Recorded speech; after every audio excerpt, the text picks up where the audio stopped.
Sit. Actually, kung maalala nyo, itong Psalm 90 verse 1, tinapik ito ni Jacob, naalala nyo to? Nasabi ko sa inyo, meron akong babalikan dyan. Pag susunod na mag-preach ako, babalikan ko yung talata. Kasi sa umpisang-umpisa pa lang nung talata, binanggit na ang ating Diyos. At ang description sa kanya ni Moses, actually, this is the Psalm of Moses. So, lingid sa inyong kaalaman, hindi lahat ng Psalms ay sulat ni David. May mga intro ang bawat talata na iba ang sumulat. Katulad nito, sa Psalm 90, bago yung verse 1, merong parang intro na nakalagay, the third prayer psalm, a prayer of Moses, the man of God. Meron ba yan sa inyo? Sa Bible niyo meron ba? Meron na. Okay. So, hindi si David ang nagsabi nito. Actually, this is a prayer of Moses.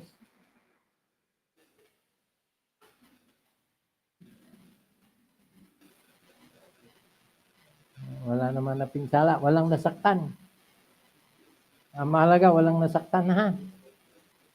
Kasi kung may nasaktan, itatakbo natin sa infirmary. Okay, so our topic this morning is the continuation of our study on double-mindedness. Sa medyo tagal-tagal na bago nasundan ito, mukhang kailangan nating i-review.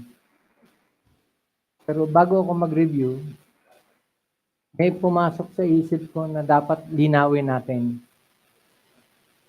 Kasi baka may ilan sa atin nag-iisip, hindi pang Kristiyano yung problema ng double-mindedness.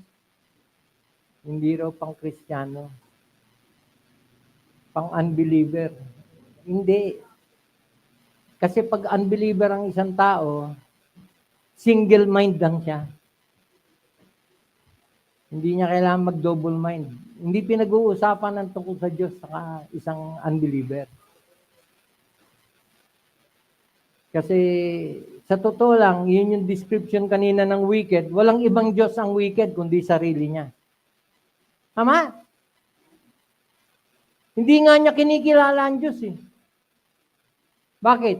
Kasi sarili lang niya mahalaga sa kanya. Yun yung wicked. Makapakinig man ng ebanghelyo yan, galit yan. Ba? Sino may sabi sa'yo? Hindi ako ganyan. Itinutuwid na siya, ayaw pa niya. Kaya nga matigas ang muka, matigas ang ulo, matigas ang puso, lahat matigas. Matigas, kasing tigas ng bato, sabi kanina sa Jeremiah. So, they state that Christians can be in, o ano bang gusto kong sabihin, yung state of double-mindedness, yung gusto mong sumunod sa Diyos, pero may pumipigil sa'yo. Yun, double-mindedness yan. Gusto mo magsimba, pero yung nagyayaya sa'yo, nakabihis ka na pang simba, nagpalit ka pa kasi mamamasyal ka lang. So, double-mindedness. Christians ang pwede mag-double mind. Gusto mong sumunod sa Diyos, pero may pumipigil sa'yo. And by the way, bagamat may kinalaman ng Diablo dyan, pero huwag mong isisi lahat sa Diablo pag nag-double mind ka. Kasi ikaw may problema nun. Ano ginawa ng Diablo? Binulungan ka lang. Uy, huwag ka naman pakipo. Ginawa. Bihira yan. So pinagbigyan mo, sumunod na linggo, ganun pa rin. Parehong style. And yet, hindi ka kailangan utuin. Bakit? Kasi susunod ka rin. Diablo may kasalanan? Of course not. Kasi pwede mong sabihin, "Hoy, tigilan mo ako ha." Tama? Pero by the time na nag-double mind ka, you are inclined to fall. Pag in-entertain mo na siya, tapos ka. Kasi kung talagang ayaw mo, hindi mo siya papakinggan. May nagsasalita ba? Wala. Pero pang isa, double-mindedness, yung coldness, yung the love of many shall wax cold. Hindi siya pang unbeliever. Yung panlalamig ay kasalanan ng isang believer. Bakit ko nasabi ito? Kasi ang isang unbeliever, ni wala siyang pag-ibig sa Diyos. Ano pinag-uusapan natin panlalamig? Kristiyano lang ang may pag-ibig sa Diyos na pwedeng manlamig. In fact, kaya may mga mensahe sa mga huling araw na pag narinig natin, panggising at panginit. Bakit? Kasi isang palatandaan na malapit ng bumalik ang Panginoon ay ang panlalamig ng maraming Kristiyano. So, huwag niyong isipin na unbeliever ang mga manlalamig. Saan sila manlalamig? Hello? What? So, baka first time niyo marinig ito, no? Oh, at least na natikil natin. By the way, hindi pa ito yung mensahe, ha? Ini-introduce pa lang natin. Kasi naniniwala ako, hindi tayo exempted sa panlalamig. Tama? Hello? Ako, pastor, di ako manlalamig. Talaga? Di nga. Kumusta naman yung prayer mo? Kumusta yung pag-aaral mo salita ng Diyos? Kumusta yung pananambahan? Kumusta yung ating...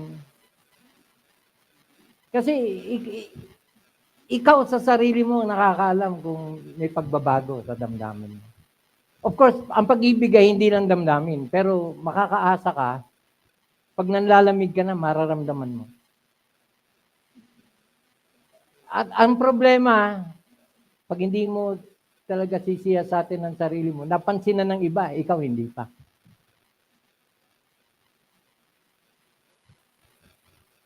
Minsan, may nakarinig akong kwento. Yung nanay, dati sige-sigasig niya magsimba. Iniisip ko nga, tumatakas na ng trabaho sa bahay. Kasi ang aga-aga, punta ng simbahan. Tapos gabi na uuwi. Typical ng mga young people, na minsan tumatakas sa trabaho sa bahay. Kaya ako napapagalitan kasi yun yung katwiran ng mga magulang. Simba-simba! Pero narattle sila nung hindi na nagsisimba. Ano nangyari? Mas madalas, may pupuntahan paglinggo kasama yung barkada. May problema ba yun? Kayo magsabi sa akin, may problema ba yun? Pag hindi nyo kinukonsider na problema yun, may problema ka rin. Tama? So nakakonekta rito mga kapatid yung double-mindedness.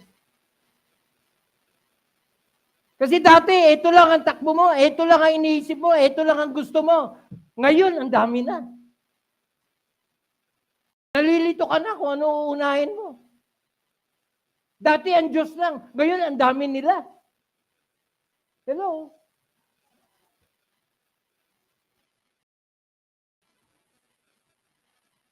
Kaya ngayong umaga, tatalakayin ko yung pure sa double-mindedness. Kasi kung naalala nyo, no last time, nagbigay ako ng 3 bagay about double-mindedness. Kasi double-mindedness is an issue about serving. Hindi. Number 1 yata, submission. Submit.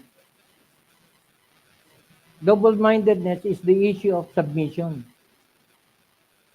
Pagpapasakop. Nung naging Kristiyano tayo, wala tayong ibang pinagpapasakupan. Of course, bukod sa ating mga magulang at yung mga nakakatanda sa atin, Ang Diyos, higit sa lahat, nagpapasakop tayo. Kasi kung kanino ka nagpapasakop, yun yung kinikilala mong Panginoon mo. Tama? Kasi, why call you me Lord, Lord, and do not the things that I say? Tinawag mo pa akong Panginoon, hindi ka naman sumusunod. Tama? So, Romans chapter 6, kung sino yung pinagpapasakupan natin, kung sino yung kinikilala nating Diyos natin, kung tayo sumusunod. Kaya ikalawang issue about double-mindedness is the issue of service. Kung kanino ka nagpapasakop, doon ka naglilingkod. Tama? Kasi hindi pa pwedeng lahat amo mo. Hindi. Meron ka lang isang kinikilalang amo. Meron ka lang isang kinikilalang. Take note. Madalas natin ginagamit itong title na ito. Hindi ko alam kung alam natin ang kahulugan nito. Pag tinawag natin siyang Panginoon. Hello? Sino ba talaga ang Panginoon natin? Ang sabi sa Romans 6, kung sino yung pinaglilingkuran mo, yun yung Panginoon mo. Hello? Kung sino yung pinaglilingkuran mo, doon ka nagpapasakop, yun yung Panginoon mo. Kuha? Kaya hindi lahat ng nagsisimba, sumasamba. Hindi lahat ng nagsasabing Kristiyano siya, ay Kristiyano nga siya.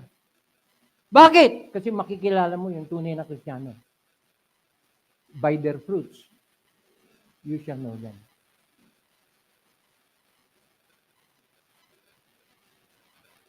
Dadako tayo sa ikatlo. Meat? Herb? Ano ikatlo? Stronghold. Yan. May paliwanag na naman ako dyan. Kasi I used to believe na yung word na stronghold is always used in a negative sense. In fact, isa lang sa New Testament na ginamit yung word na stronghold, negative pa. Malakas na kapit. Kaya nga, as the word implies, strong, malakas. Hold, kapit. Pag sinabing stronghold, yan yung hawak-hawak mo, ayaw mong bitawan. Madalas na nagagamit kong illustration yan dun sa eternal security. Na tayo ay nasa kamay ng Ama, at yung kamay ng Ama, ando dun ang kamay ni Kristo. Ando dun tayo. Nakasarado. Kamay ng Ama, nando dun ka sa loob. Ando dun ka pa sa kamay ni Kristo. So, ano pang security? Positive sense, nasa stronghold ka. Tama? Bagamat wala yung word na stronghold dun sa verse. Pero it gets the idea na pag Christian ka, hindi tayo nag-iingat ng ating kaligtasan. Sino? Ang Panginoon. Pero punto ng ating pag-aaral, siguraduhin natin tayo nga ay nasa Panginoon. Paano natin malalaman? By their fruits, you shall know them. Kaya kung nagdo-double mind ka, panahon na para solusyonan yan. Kasi hindi ka pa pwedeng habang panahon nagdo-double mind. Sino yung mga nagdo-double mind? Yung di mo malaman kung sa Panginoon ba siya o hindi. In fact, kinondem yan sa Book of Revelation. Dalawa lang ang po pwede, mainit o malamig. Hindi ka po pwedeng nasa gitna. Anong temperature nung nasa gitna? Ha? Malagihay. Bakit pinag-uusapan doon malamig o mainit? Kasi ang pinag-uusapan natin, pag-ibig sa Panginoon. Hello? Kaya kung aabot ka sa punto na hindi mo, mahal ko ba talaga o hindi ang Panginoon? Something is wrong. Kasi either mahal mo o hindi. Tama? Yun yung warning ni James. Hindi tayo po pwedeng palaging nagdo-double mind.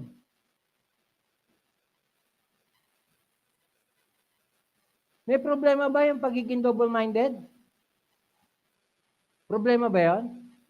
Naku, malaking problema yan. Dapat ma-address natin yan. Kasi kung di natin ma-address yan, baka huli na ang lahat. Baka tayo ay isa dun sa mga akala ko, Christian ako. In fact, naglingkod ako, kaya hindi lahat na nagsisimba, sumasamba. Kung sinasabi ko yun, nagsisimba ka na nga, hindi ka pa sigurado, paano na hindi? Hello? Ako niyo ba yan? So, Psalm 90 verse 1, Lord, Thou hast been our dwelling place. Mula't umpisa, mula't simula, ikaw na, Panginoon. Asan ang stronghold yan?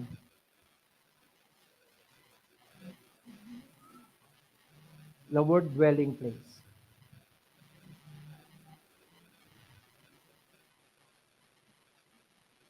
Dwelling place, nung tinignan ko yung meaning, has something to do with our source of security. Kaya nagamit ko kanina yung stronghold, kasi dalawa lang yan eh. Either ang stronghold mo ay ang mundo, ang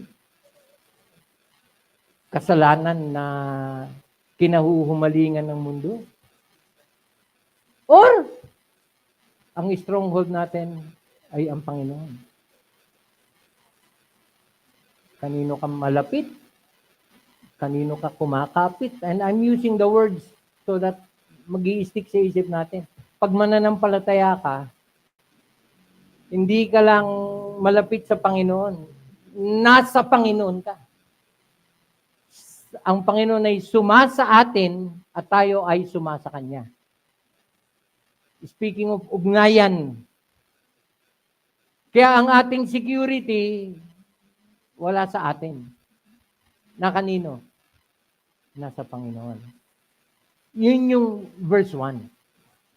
Pinapaalala ni Moses, Panginoon, mula't umpisa, ikaw na.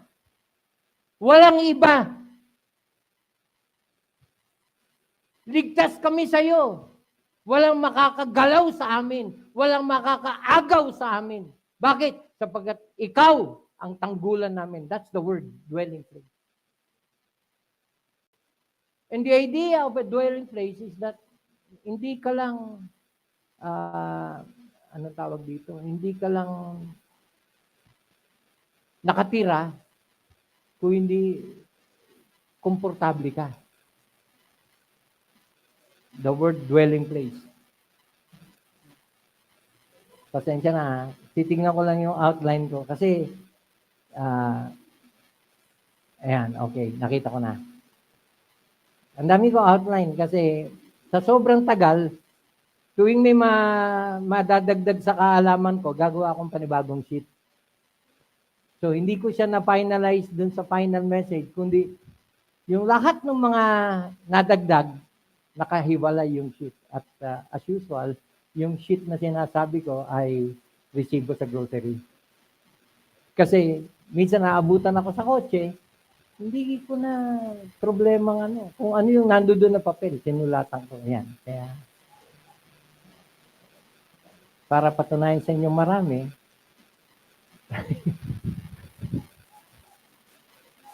So, yung iba, natapos ko na, pero yung iba, babalikan ko pa.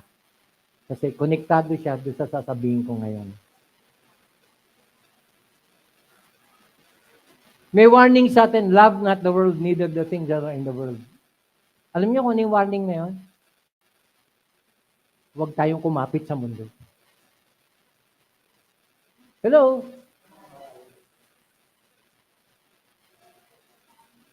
Paano ba malalaman kung mahal ko ang mundo? Mahirap ba malaman yon? Ito lang tanong, ano nagpapaligaya sa'yo?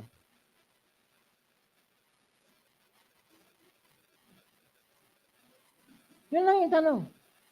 Saka masaya. Hindi na ako magbibigay example kasi baka sabihin nyo, tinatatamaan na naman ako ni Pastor. Matagal na tayong tinatamaan, wala namang epekto eh. Kuha. Pero nawa, ngayong umaga, makapakaseryosohin natin itong ating mapapakinggan. Kasi hindi si Pastor Baba nagsasalita. May mga bagay-bagay na maririnig nyo ngayong umaga na perhaps this is the first time na maririnig nyo to. Kasi, bakit ko sinasabi yun? Kasi, sa akin mismo totoo. I used to believe na pag sinabing stronghold, sa diablo lang. Stronghold na kaya, yung curse, yung generational curse, yun, connected yung stronghold to generational curse. Only to find out na kung ganun ka sa diablo, kasi hindi ka kumapit sa Panginoon. Pwede. Kung dati ka nakakapit sa diablo, panahon na para bumitaw ka at dito ka na. Kung tunay na Kristiyano ka, bibitaw ka sa mundo. Kasi hindi ka pa pwedeng magpatuloy na nakakapit sa mundo. Kasi may pupuntahan ka. Love not the world, neither the things that are in the world. If any man love the world, the love of the Father is not in him. Take note. Kaya dalawa lang eh. Sa mundo, sa diablo, o sa Panginoon. The love of the Father is not in him. Andi now. Kaya kung nakakapit ka sa mundo at iniibig mo Panginoon, hello. Dili, pwede. Tama ba? Sa Bisaya yung pwede. Pwede gihapon. Dili pwede. Huwag mong sabihin depende. Ay, walang ganun. Walang ganun. Dalawa lang. Diablo, mundo, o Panginoon. Hindi pwedeng pareho. Dalawa naman kamay ko eh. Yun yung idudura ng Lord balang araw. Yun nakakapit sa dalawa. Kasi hindi malaman kung mainit ka ba o malamig. Kuha. Yun yung ibig sabihin ng lukewarm. Pwede rito, pwede rito. Dili pwede. And the world passes away and the last thereof. May pupuntahan talaga eh, ang mundo. May pupuntahan. Lilipas at lilipas. Gugunawin. But he that doeth the will of God abideth forever. So, sino yung safe and secure sa dwelling place? Sino? Yung nakakapit sa Panginoon. Ano yung definition natin ng dwelling place, Ina? Palitawin mo nga. Ay, stronghold pala, sorry. Ang definition natin ng stronghold is a fortress. It's a place of refuge.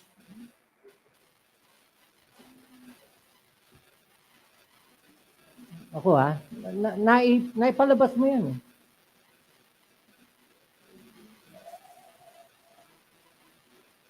A stronghold, so dami kong outline, hindi ko alam kung saan siya nakalagay.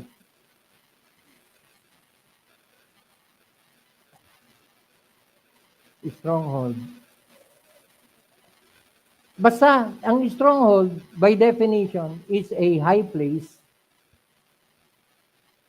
It is walled. It is a fortress. Sinabing fortress, kampo. Sa gera, ano ang pinaka-secured and safe place? Yung kampo. Bakit? Kasi doon nakatira mga sundalo. Bukod sa ito ay may wall, hindi ka basta pwedeng pumasok sa gate kasi secured. That's the idea of a stronghold. Ang Panginoon is our stronghold.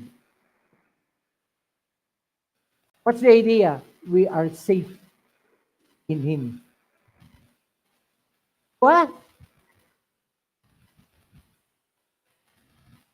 Kaya nga mahalaga ma-define natin, ma-realize natin ngayong umaga, sino ba yung aking stronghold? Sino ba? Kaya nga, ang tanong ko kanina ano ba nagpapaligaya sa'yo? Kasi alam nyo, so pwede kang ma-deceive ng kamunduhan into thinking na dito ako maligaya kaya dito ako magpapatuloy. Ang dami kong mga kilalang ganun. Hindi mo siya pwedeng baguhin. Siguro hanggang mamatay siya. Doon lang siya. Huwag mo kong pakialaman, buhay ko to May mga anak na gano'n ang katwiran. O pues, dapat maintindihan nyo na mali yun. Kasi kung hindi ka sa Panginoon nakakapit at sa iba ka nakakapit, delikado ka. The world passes away and the lust thereof. Take note, bakit kaduktong dun sa mundo yung lust? Bakit? Kasi yun yung nagpapaligaya sa isang taong wala kay Kristo. Kasalanan. At yun din kung bakit hindi ka kakapit sa Panginoon. Kasi istorbo. Relasyon mo sa mundo. Kaya mamimili ka Si Mrs. Lot, nagkaroon ba ng choice? Yes. Palabas na nga siya Kaya hindi lahat na nagsisimba, sumasamba. Obviously, si Mrs. Lot kasamang nagsisimba. Ba't siya naiwan? Naalala niya teka muna, ang puso ko nasa mundo Saan ba ako pupunta? Saan ba pupunta to? Baka hindi ako magiging maligaya ron. Hello? Alam nyo, ang dami na nating nabigay na yung mga illustration. Pag hindi pa natin talaga naiintindihan yung kahalagahan nito, ewan ko na lang.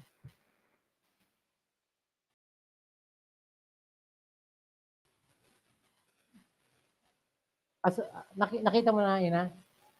Stronghold. Gusto ko lang, yan. A stronghold is a fortified place or a fortress. It is a place of refuge.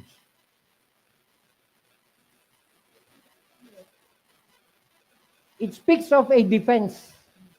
Usually, it speaks of the highest. Hindi port yan na pier yan, port. Fort, F-O-R-T. Ibig sabihin, it is a safe place. It is a place of safety. Pag sa Panginoon tayo nakakapit, papasok ka ng kaligtasan. Amen? Mamaya makikita natin yan. Kasi sabi ng Lord, for where I am, there you may be also. Take note.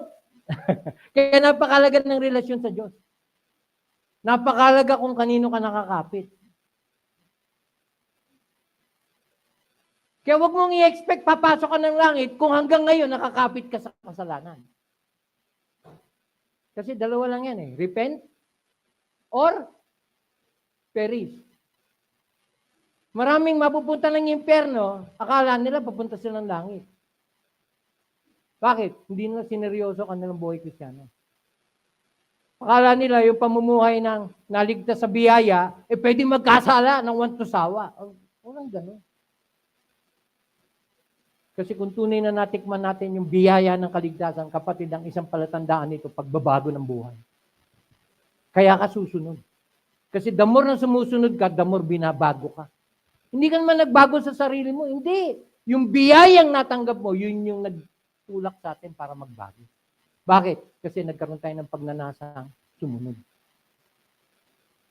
Submit, serve, o kadalasan, hindi na-emphasize yung ikatlo.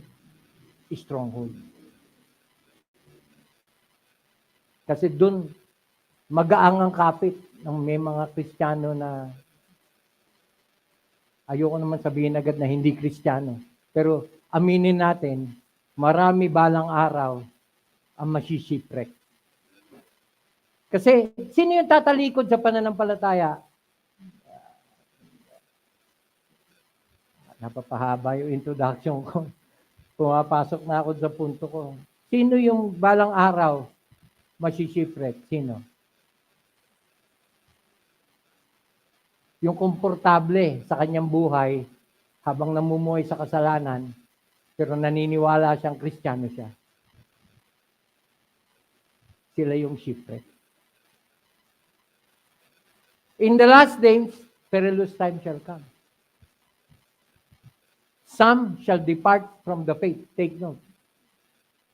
So, merong falling from grace, hindi falling from grace yun. Shipwreck yun.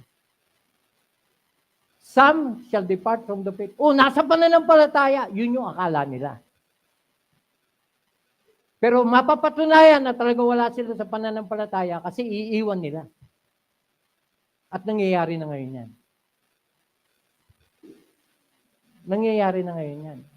Kaya yung simpleng panlalamig sa pananampalataya, Kristiyano siya.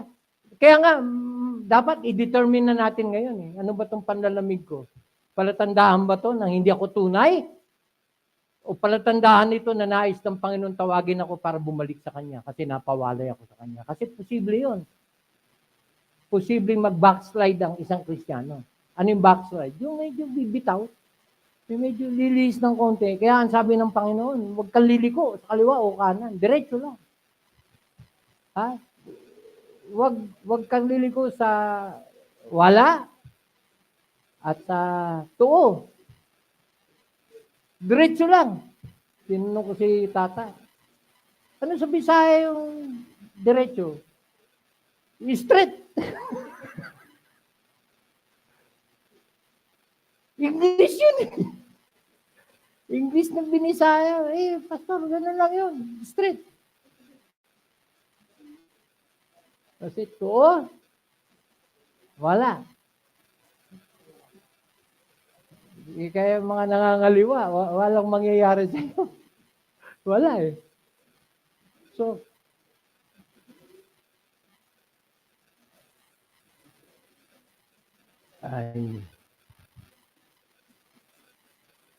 okay lang ba? Hindi naman kayo nainip? Ito. Susundin ko na itong kauna-unang outline ko. Babalikan ko. Yung ibang in-introduce ko sa inyo, pampagising lang. Kasi karamihan doon sa mga senior ko sa inyo, hindi ko pa narinig dito. Katulad nun yung manlalamig. I used to believe, kasi narinig ko, na mga non-Christians yun. Kaya wala kang aasahan doon, talagang malamig na sila sa Panginoon. So malamig eh. In the first place, wala naman silang naging init eh. Kung hindi ka Kristiyano, wala kang pag-ibig sa Panginoon. Meron ka reliyon. Kaya nga, hindi lahat na nagsisimba, sumasamba. Maring linggo-linggo yan, baka lumalakad pa ng paluhod yan sa simbahan. Di ba? Pero Kristiyano ba sila? Hindi. So, stronghold. Yung New Testament na nakita ko, 2 Corinthians chapter 10, yung stronghold na binabanggit doon, kasalanan niyo. Nasa ng laman. Na ministry ng Holy Spirit is to pull down the stronghold. Kasi aminin natin, dalawa ang puwersa na nag-aagawan sa isang Kristiyano. Kaya every time pinapangaralan natin ng mga anak natin para magtino, sabi sa Book of Jude, hinahatak natin sila sa apoy. Papunta sila sa apoy, hinahatak sila. Na. Hindi ako papayag, mapunta ka riyan, dito ka. Kaya habang nagsisermo ng magulang, ministry ng magulang yun para wag kang mapariwara. Imbis na mainis ka, halika mo pa yung nanay mo at sabihin mo, thank you ma. Talagang love mo ko. Kasi sino magulang ang gusto niya mapariwara anak niya? Aber? Hello? So pulling them out of the fire. So every time nakakapakinig ka ng pangaral mula sa magulang, in fact, every time nakakapakinig tayo ng pangaral mula sa salita ng Diyos, we are being pulled out of the fire. Kasi kung walang mangangaral sa'yo, dire-diretso ka. Hindi ka na magpo-post. Hindi ka na mag-iisip. Every time makakapakinig ka ng ebanghelyo, nare-realize mo, oo nga no, teka muna, mali yung nandas ko. Hello? Ano yung right response pag nakapakinig ka ng pangaral at nakonvict ka? Ano yung right response? Repent. Nagkasala ka? Nobody is condemning you. Pero repent. Kasi kung meron mang makakapagsimula ng pagbabago sa buhay ng isang tao, walang iba kundi sarili niya. Tama? Kung pwede nga lang mga magulang kami magbago para sa anak namin, gagawin namin. Kaya lang hindi pwede. Kasi hindi namin katawan yung katawan niyo. Hello? Kaya kung sisirain niyo yung katawan niyo, wala kami magagawa. Pwede namin kayong pangaralan. Pero may magagawa ka, pwede ka magbago. Tigil mo yung mga kalokohang ginagawa mo. Sino makikinabang? Magulang? Of course not. So, ito na. Look at Psalm chapter 9 verse 9. Ito na yung promise ko kay Ina. Sabi ko kay Ina, Ina, papaliguan kita ng talata sana makasunod ka. Oo, pastor, susunod ako hanggang pulpit. Psalm chapter 9. Look at verse 9. Ang ganda. Tignan niyo. Speaking of God, our refuge, our stronghold. Ang tatargetin natin dito, i-strengthen natin yung ating eternal security. Para maging secure talaga tayo na I'm saved. Yung topic natin dun sa Holy Week, yung future glory. Ito, para ma-appreciate natin. Dun tayo papunta. Kung Kristiyano ka, ligtas ka, nasa iyo si Kristo, masunurin ka sa Panginoon, palatandaan na tunay kang ligtas kasi kung di ka masunurin. Checkin mo sarili mo, ligtas pa talaga ako.